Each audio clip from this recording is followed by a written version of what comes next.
Proper Akida, Quran and Sunnah, Quran and Sunnah, Minhaj and Akida, actions speak louder than words, Sunnah following kids, come with me. Gotta work hard to get to heaven. Treat the people good like the prophet would. Proper Akida, Quran and Sunnah, Quran and Sunnah, Minhaj and Akida, actions speak louder than words,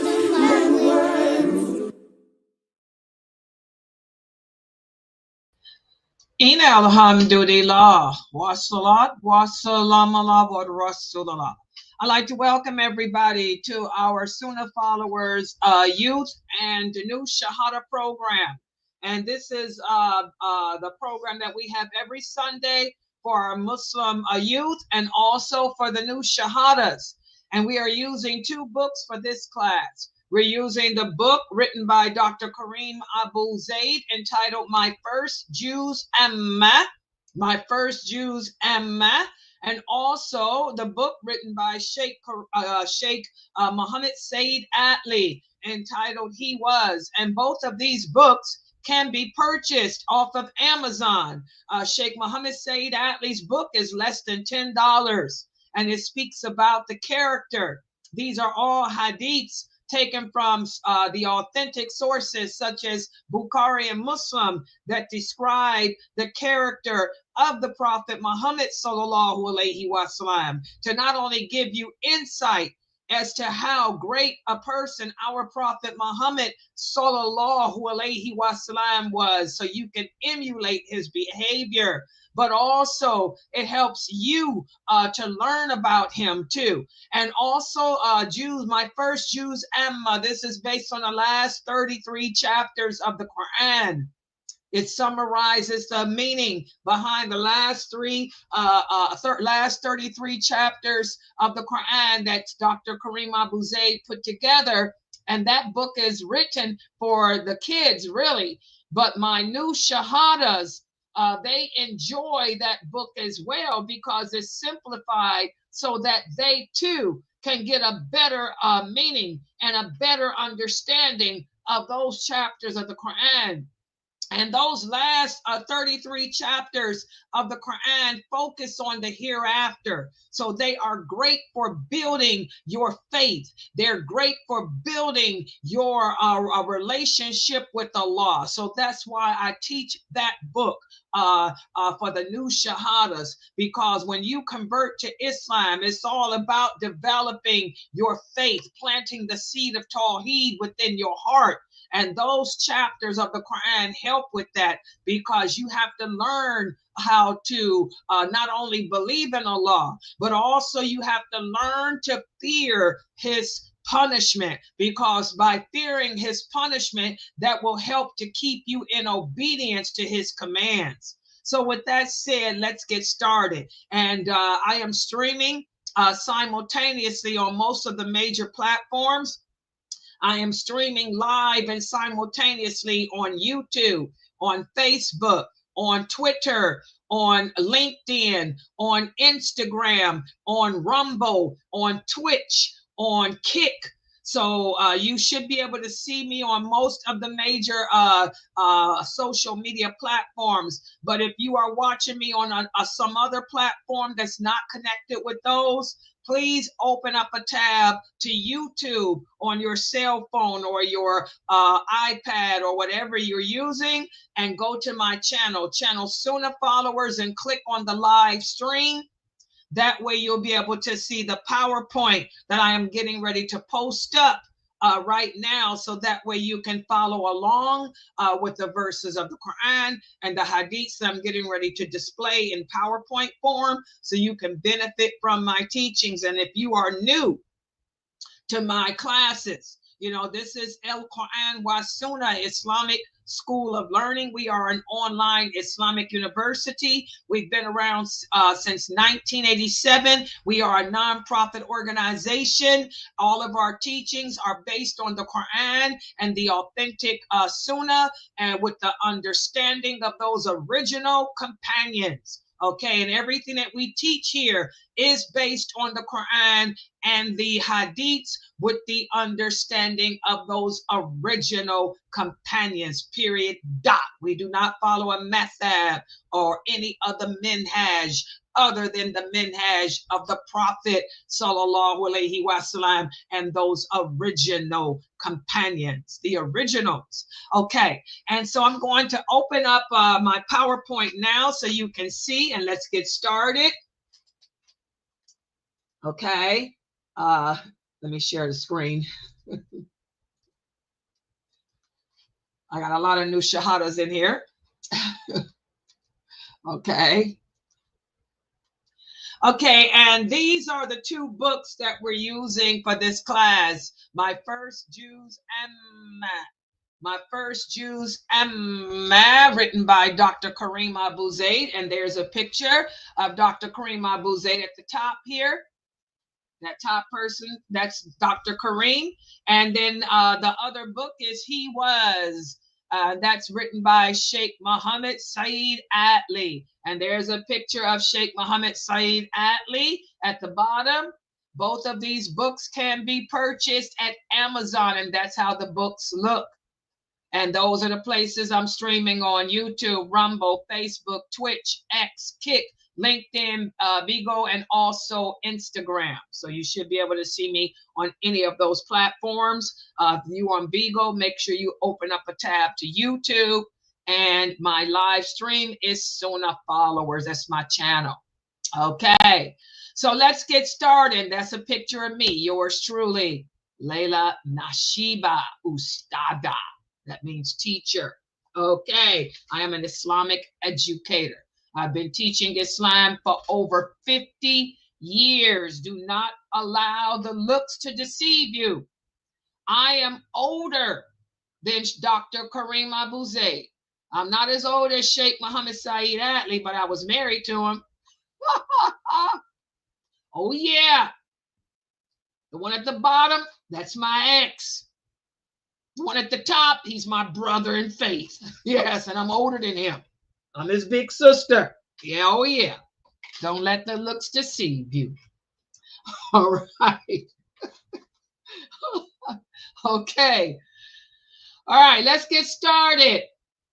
Okay, and here's a bigger picture of Dr. Karim Avbuzaid and a bigger picture of this book. Now, this book, My First Juz Amma. By the way, Dr. Karim Avbuzaid has his own school, and I highly recommend for the people listening to me, you know, your children should not be going to the non-Muslim schools. It's best to homeschool your children. I repeat, it's best to homeschool your Muslim children.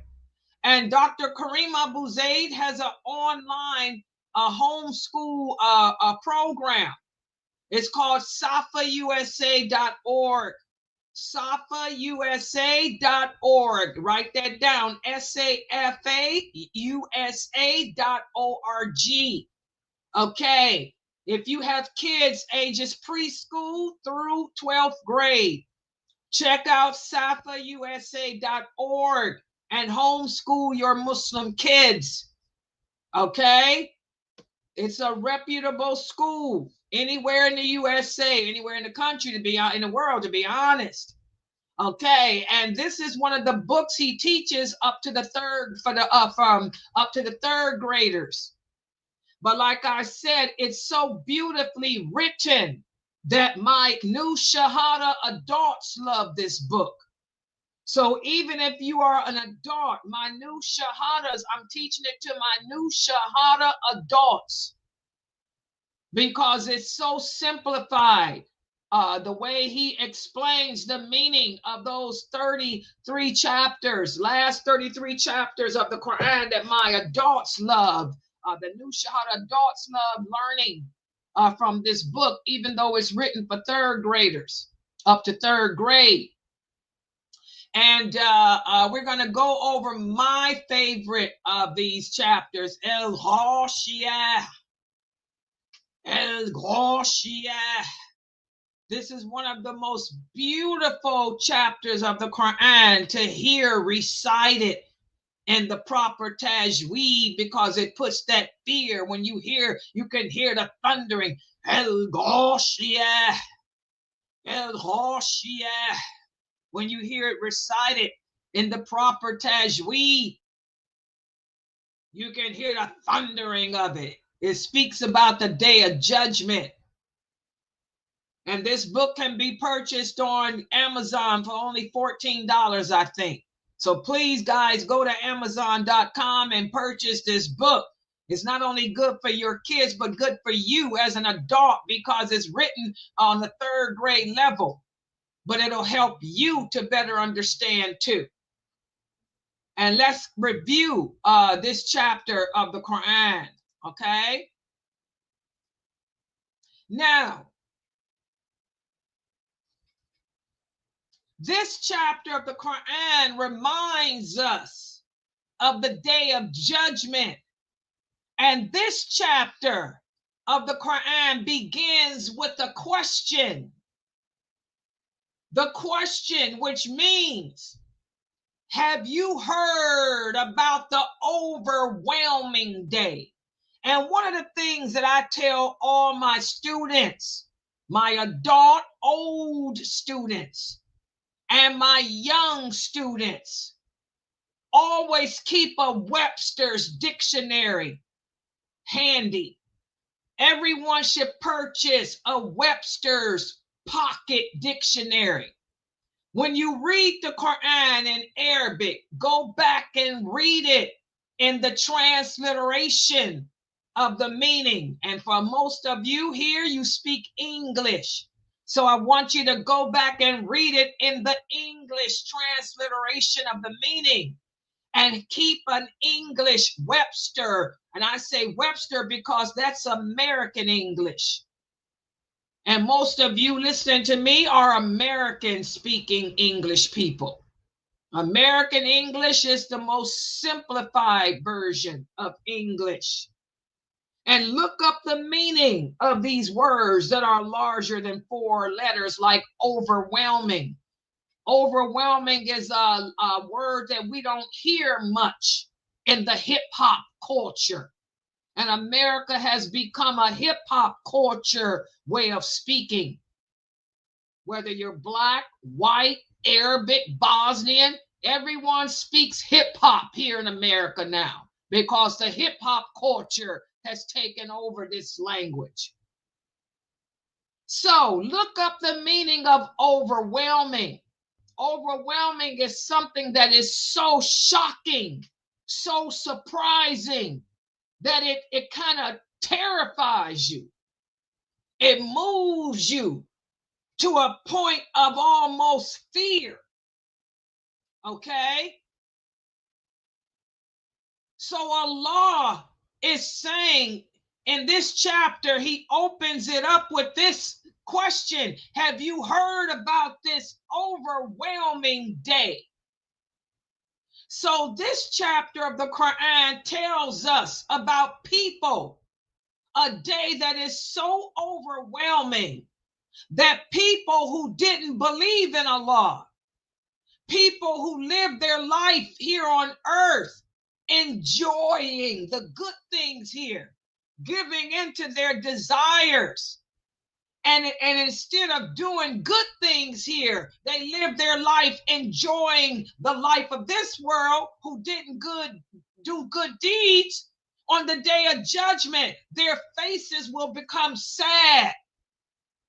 They will be so overwhelmed with fear because they didn't work hard in this world, that they will not be happy on that day, because they didn't believe in Allah. They didn't believe in the day of judgment. They didn't believe that they will be held accountable for the choices they made in this world.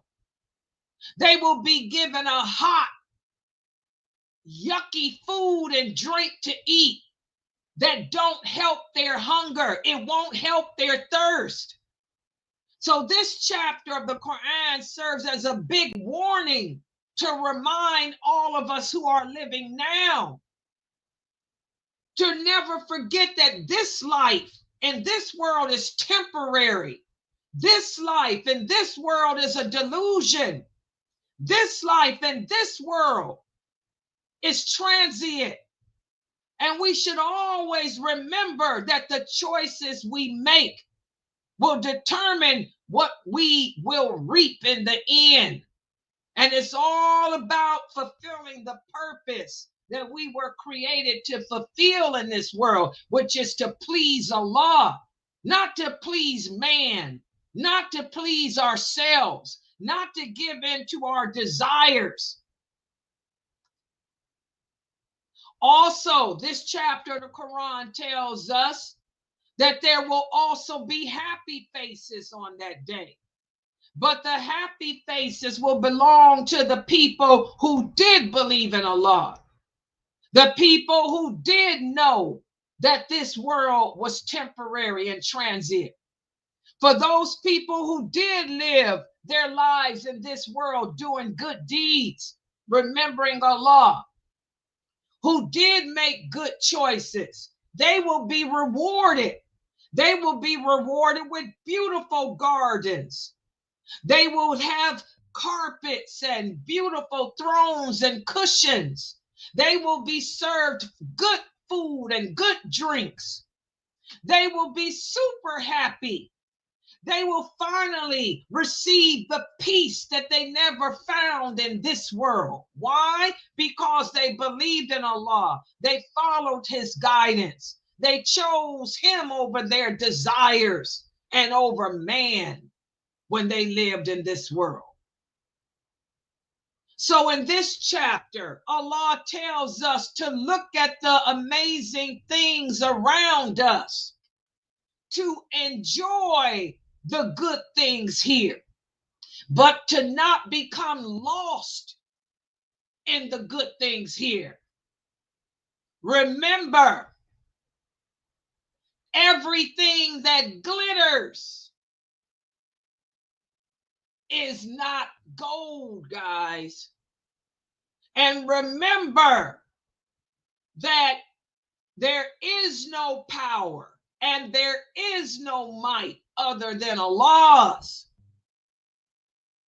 And what glitters is supposed to serve as a reminder to us of Allah's power. When you see the sunrise, it's supposed to remind us that it's a sign of Allah's power. When you see the sun set, that's supposed to serve as a reminder of Allah's power. When you look at a beautiful peacock, when it stretches its beautiful feathers, that's supposed to serve as a sign of a reminder of Allah's power. When you see the hump of a camel, when you see a beautiful horse's mane, even if you see a beautiful person, that's supposed to remind you of the power and might of Allah. All the wonders of this world, don't become lost in it. Understand that they're all signs of Allah's power. Allah made these things to show us how powerful He is. And also in this chapter of the Quran, Al Ghashiyah, Allah tells the Prophet Muhammad sallallahu alaihi wasallam to go out and remind the people about the day of judgment. And he lets the prophet know that his job is to guide us, to remind us. But even the prophet doesn't have the power over us. It's up to us to listen to him and do good. But our prophet can't make us listen. And this is something that Muslims don't understand today. I listen to brothers And sisters speak on the internet about these famous personalities. Oh, we should accept this brother because he's responsible for 1 million people converting Islam. No, he ain't. Remember, there is no power. There is no might other than Allah. Allah tells us in the Quran that Allah makes Muslims, not man. No one can turn the heart of another human being but Allah. Even our prophet had no control over that. It was the prophet's job to guide us. Just like me, I'm a daya. I can guide you. I can remind you. I can give you the proofs from the Quran, the Hadith. But the rest of the power lies in the hands of Allah. He's the one that guides the heart, not man. So when we sit around saying, oh, this brother here, he's guided millions of people to Islam. No, he did not. Allah did that. We have to stop giving Allah's power and might to men and women. This is why Allah sent the war to us. Okay? Remember, those who turn away from Islam after Islam has been presented to them, they will have to answer to Allah. All we can do is remind each other, like the prophet did. The rest is up to you. Okay? So this chapter of the Quran, Surat Al Ghashiyah, it teaches us that if we stay true to Allah and do good, we'll be happy in the hereafter. But if we ignore Allah and do bad things, we'll be sad in the hereafter. So we should always try to be good. We should pray and never forget that Allah is in control, that the power and might is always in His hands, and that He leaves all His signs with everything that we see in this world that's beautiful and powerful is a reminder that it came from Him. So many lessons here. Number one, stay good and do good things, because the choices we make in this world will come back and face us in the hereafter. Also, look at Allah's creation. Look at the sky, the mountains, the animals, the plants. All the things around us are Allah's signs that show us how great He is.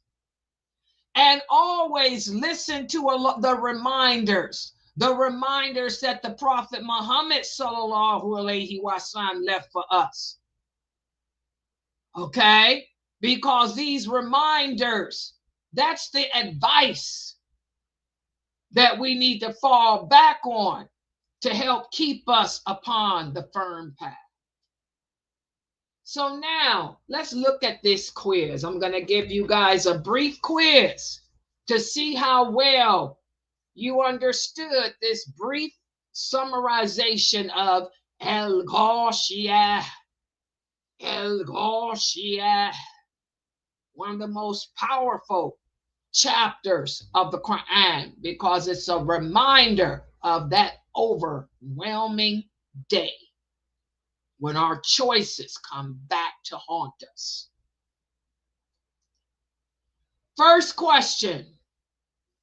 This chapter speaks about a big day called the Day of Judgment. Is that statement true or false? Go ahead, Brother Diarmani. True or false? Diarmani, go ahead. Say it again. True. Does everybody agree? He said true. Everybody agree? Good job. Yes, that statement is true. Good job. Yes, this chapter of the Quran is a reminder of the Day of Judgment. Next question. True or false?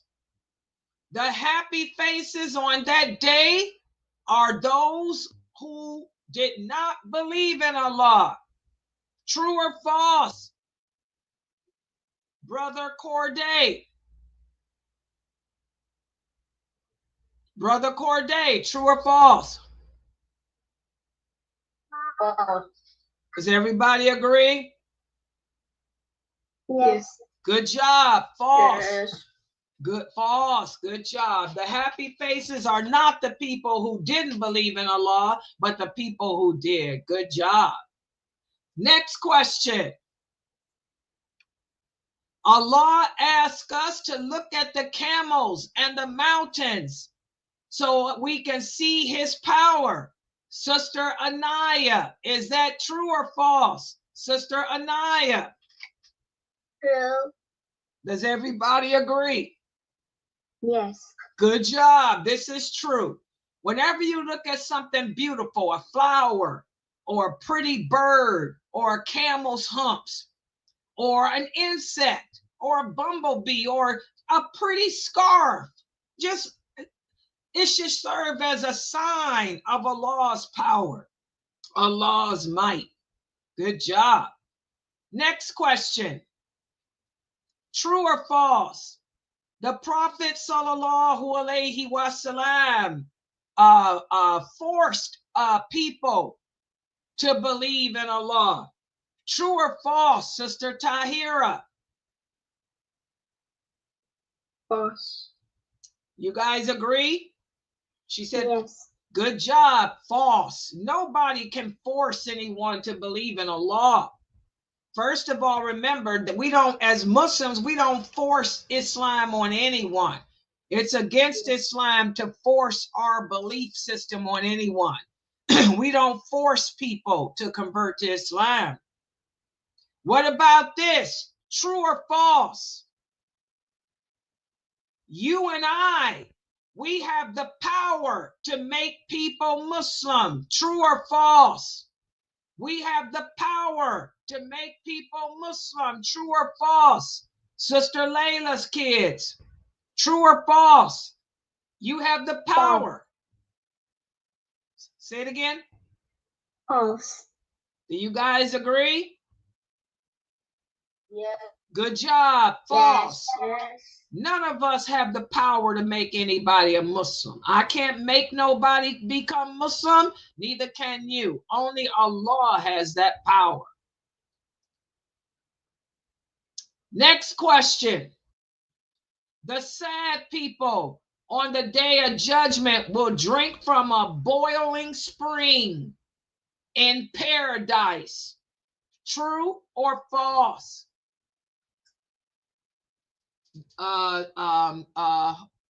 Who's somebody that didn't answer? I can't see in Zoom. Who's somebody that didn't answer? Amalia. Amaya, go ahead. The sad people will drink from a boiling spring in paradise. True or false, Amalia?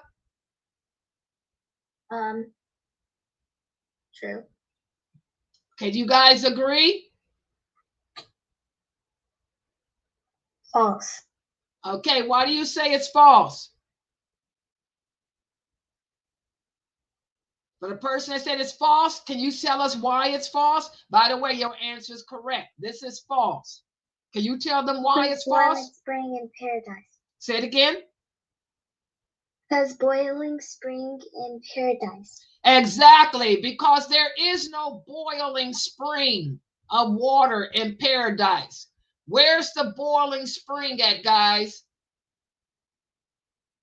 Where's the boiling spring of water at? In hell. Good job. The boiling springs of water are in hell, not in paradise. Good job. That was a tricky question I put there to see how many of you were on your toes for that. Exactly. So remember, anything that's boiling and hot will be in hell. Paradise is cool, not hot. Okay. So now we're going to get to our hadith for the week. And this is from the book, and this is how the book looks. And this book can be purchased on Amazon. It's for only $6 or $7. And the book looks like this. It's written by Sheikh Muhammad Saeed Adly, and that's how Sheikh Muhammad Saeed Adly looks. Okay, and I would highly recommend you guys buy this book. It's less than $10. It's right there on Amazon. And we're going to speak about how the prophet was a man who loved things that smell good. And this is highly important. He loved things that smelled good. Let's take a look at this hadith. Anas ibn Malik, he tells us that the Prophet sallallahu alaihi wasallam never refused a gift of something that smelled good. He never refused a gift of perfume or anything that smelled good. And this is important because nowadays, if you go to the masjid, I hate to say it, but it's the truth. A lot of people smell bad. How many of you go to the mosque and you go to pray, you're standing next to a person that smells like urine? You can smell urine on a person. Or a person is talking to you and their breath smells really bad, like they haven't brushed their teeth in 2 weeks.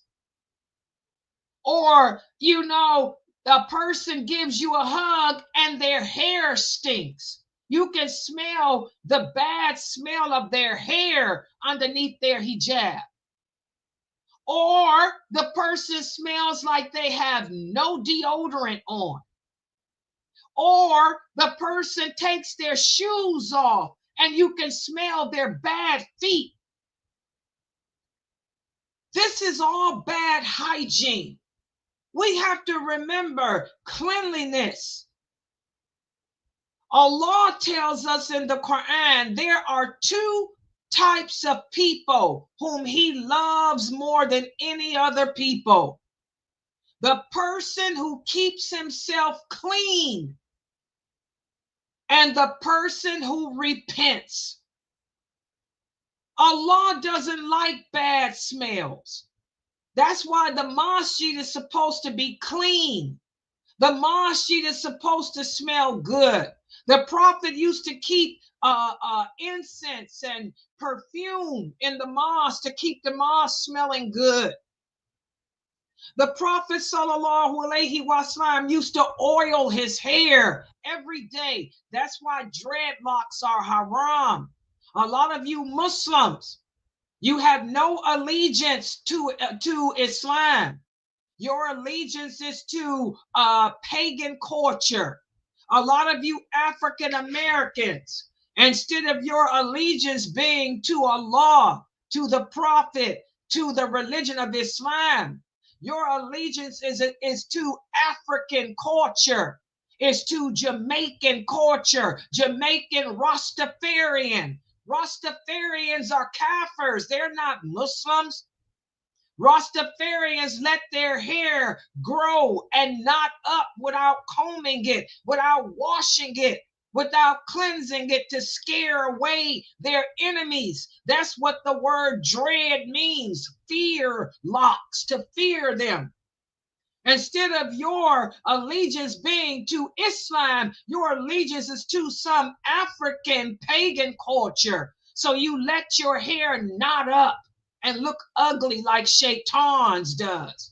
The jinn let their hair grow in knots and locks and don't wash it and oil it. That stuff's haram. Where's your allegiance to some culture other than Islam? And y'all wonder why Allah has sent this war, and call me a racist all you want to. Every time I talk about and I give y'all the dalil that locks are haram, I give you the dalil, all the authentic hadiths over and over, and all I get are comments about how I'm a racist. No, I'm not a racist. I'm a Muslim, and my allegiance is to Islam like yours is supposed to be. My allegiance ain't to no race. It's not to nothing but Islam like yours is supposed to be.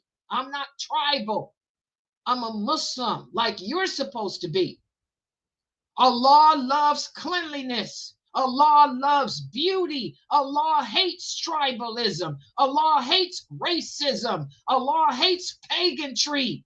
Allah hates ugliness. Allah hates stinkiness. Allah hates filth. And you people stink. Dreadlocks are ugly. They stink. Your scalp stinks. And we can smell it through your hijabs. I can tell a sister who wears dreads because it smells like dead skin. It stinks like death.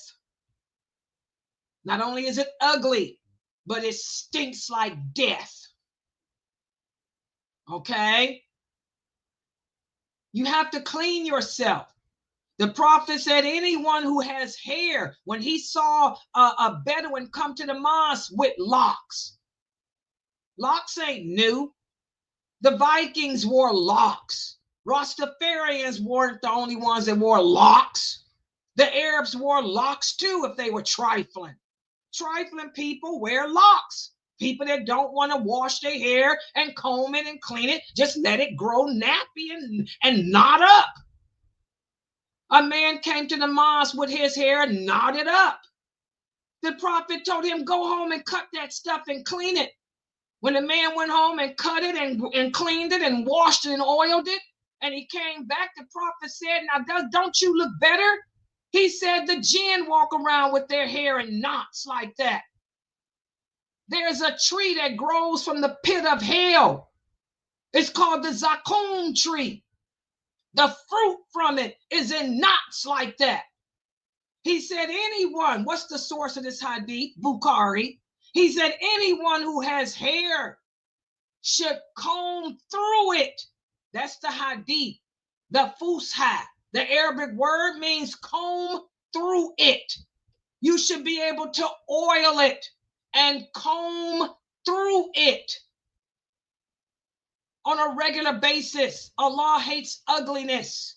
He hates people to walk around with their hair knotted up like the tree of Zakum.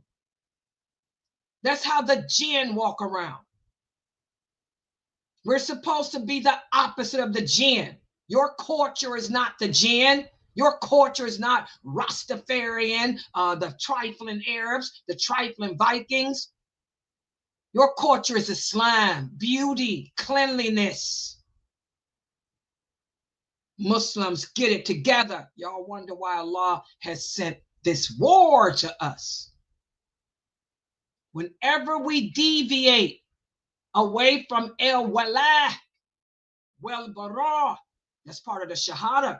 Whenever we deviate away in our allegiance and we adapt allegiance to a culture, a way of life other than Islam, expect war. Allah says that in the Quran. Expect for him to send war to us. We've deviated away in our allegiance. It's simple. Get it together, Muslims.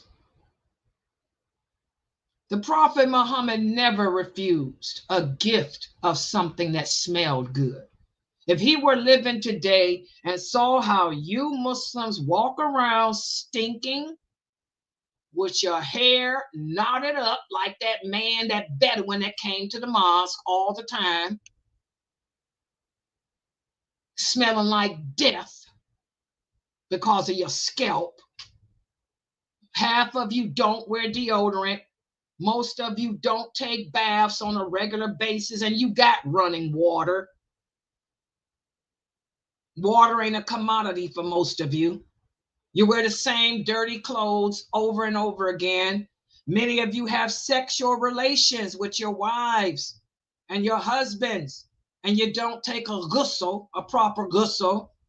That's sad. What would he say if he were here?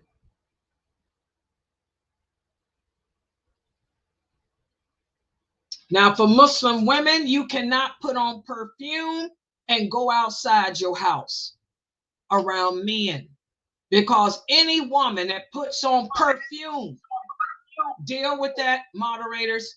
Any woman that puts on perfume and goes outside her house around men, and for every man, any man that smells her, it's as if she's committed adultery with him. So for you sisters, no perfume around men who are not mahrams to you. But you brothers, many of you smell bad. You sisters smell bad too. There's nothing wrong with you sisters wearing a body spray, because body spray is not perfume. You can put on some body spray. You can put on deodorant. You can wash your hair. Take them dreadlocks out. Clean that scalp. Scrape that dead skin up out of your scalp so you don't smell like a dead body. Cleanliness is a branch of faith. And you wonder why brothers don't want to marry you, or when they do marry you and you take your hijab off, you want to know why they go to park the car. They tell you, I'm going to park the car, and then you never see them again on your wedding night. That's why, because of those dreadlocks in your head. All right, so that's our hadith for this week. I want y'all to ponder that. Cleanliness, perfume, sweet smelling. You should smell good. Your house should smell good. Smell good, not smelling bad. All right, so I'm going to stop right here. I want to remind everybody, Brother Mukhtar, I will be back inshallah in 15 minutes. Brother Mukhtar will be coming in 15 minutes with the lecture on the Caliphate of the Caliphate of Umar, radiyallahu anha. And then we have another class, my class at 9:30 on the Mecca-Siddiq Tafsir of Surat Ibrahim. And please, guys, if you enjoy coming here to learn Islam in its truthfulness, please support this dawah effort. This is the first of the month. We need our website expenses paid. Please donate. Please send in some donations. It costs $2,000 a month. And here it is, another month on us. And you guys know we are a nonprofit organization. Please donate whatever you can to support us. Think of the blessings you'll get, whatever blessings Allah is giving me and everybody else behind this website, whatever blessings Allah has given the brothers for the books that they're putting out, you will get the reward too, because we wouldn't be able to do this if you did not keep us on this internet. So please send in your donations today, because this is the weekend. Y'all know what's going to happen tomorrow, which is Monday. Either we're going to be overdrawn because everything will be coming out. Please don't have us overdrawn, okay? All right. So I'll be back in 15 minutes, inshallah, with Mukhtar's class streaming live. Subhanakallahumma wa bihamdika ashhadu an la ilaha illa anta astaghfiruka wa atubu ilayk. Cut those dreadlocks out. Take those dreads or whatever y'all want to call them. You can call them locks, pox, stocks, kapox. Cut them out. Like the prophet said, anyone who has hair should wash it and be able to comb through. That Arabic word in English means comb through it and oil it on a regular basis. Take that crap out. You smell like death. Your scalp stinks because of that death of the scalp. All right? Get your hair together, sisters and brothers. A righteous woman wouldn't have you, brothers, just like a righteous man wouldn't have you, sisters. Okay. All right. Assalamu alaikum, everybody. Alaikum salam. Bye. Bye.